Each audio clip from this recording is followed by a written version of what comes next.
For this video, I'll give you another update for the game I'm making. I'm currently working on a health and damage system, and I'll show you what I got so far.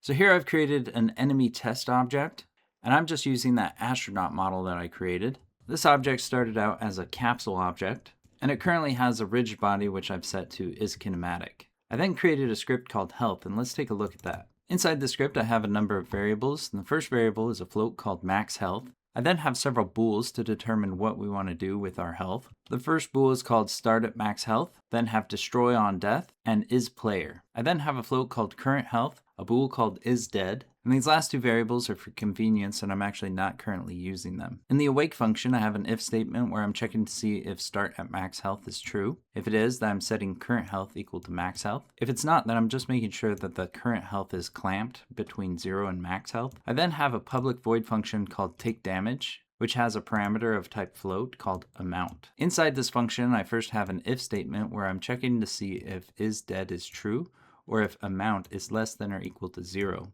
If it is, then I want to return. I then want to update the current health, so I have current health equals mathf.clamp. For the value, I'm passing in current health minus amount, and I'm clamping it between 0 and max health.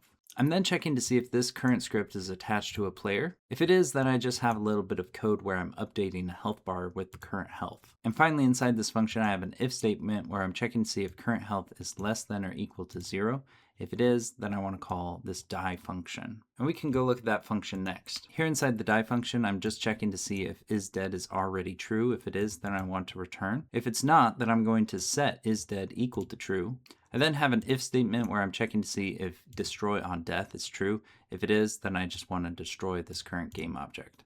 Other functions I have included in this script are a heal function, which has a parameter of type float called amount. The first thing I'm doing inside this function is checking to see if the player's already dead. If they are, then I'm returning. If they're still alive, then I'm setting their current health equal to mathf.clamp. For the value, I'm passing in current health plus amount, and I'm clamping it between 0 and max health. I then have a function called restore to full. Inside this function, I'm checking to see if the player's already dead. If they're not, then I'm setting current health equal to max health. I then also have a function called kill. This function is for manually killing the player. So I'm first checking to see if the player's already dead. If they're not, then I'm setting current health equal to 0, and I'm calling the die function. And the last function that I've included in the script at the moment is this set max health function. This function requires a float of the new max health and a bool for whether or not we want to refill the player's health. Inside this function, I'm setting max health equal to mathf.max. I'm going between 1 and new max. If refill is true, then we want to set the current health equal to the new max health.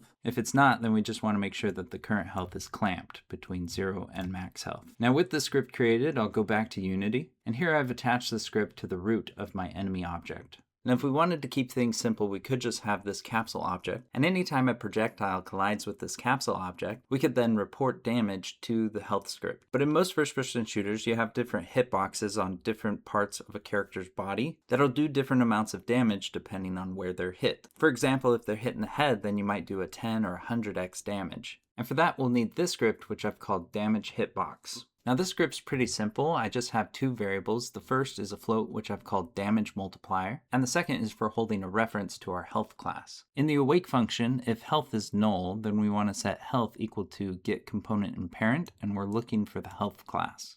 I then have a public void function, which is called apply damage. This function has a float parameter called base damage. Inside this function, I have an if statement where I'm checking to see if health is equal to null, and if it is, then I just want to return. If it's not null, then I have a local variable called final damage, and I'm setting it equal to base damage times damage multiplier.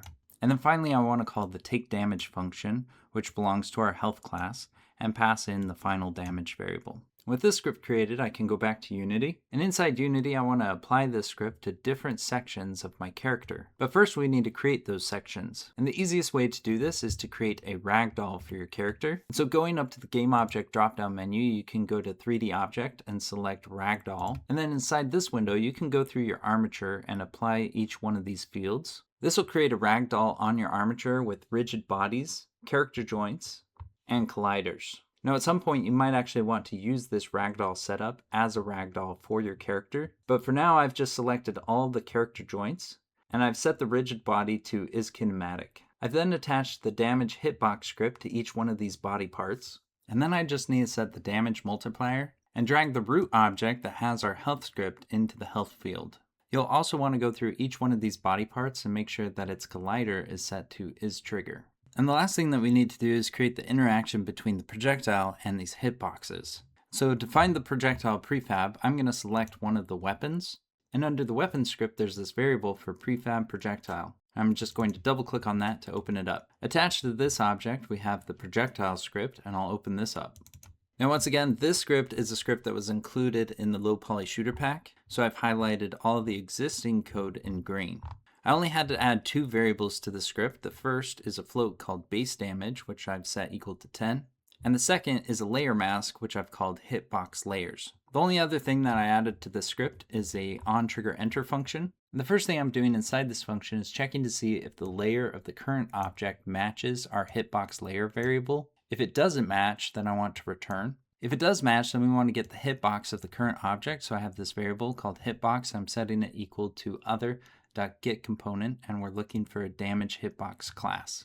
If hitbox does not equal null, then we want to call hitbox.applyDamage and pass in the base damage. After which, for now, I'm just destroying the current projectile. Now with this added to the projectile script, I can go back to Unity. Inside Unity, all we have to do is set up our layers. And so for all my hitbox objects, I want to make sure that the layer is the same as what I'm going to put in my layer mask. So with all my hitbox objects selected, I've set their layer to hitbox. And with the projectile object selected under the projectile script, I want to set the hitbox layer to only include hitbox. Now this is currently a super simple health and damage system, and the way our projectiles are currently interacting with our hitboxes using an onTriggerEnter function actually only works if our projectile is moving slowly. So if I shoot at our enemy character, you can see that there are no debug messages saying that our enemy is taking any damage. This is because my bullets are traveling too fast. This is known as what's called tunneling or skip over. But if I go to my weapon settings and I turn down the projectile impulse, we'll say to 10. And now when I shoot at the enemy, in the console you can see damage 10. And if I shoot at the enemy's head,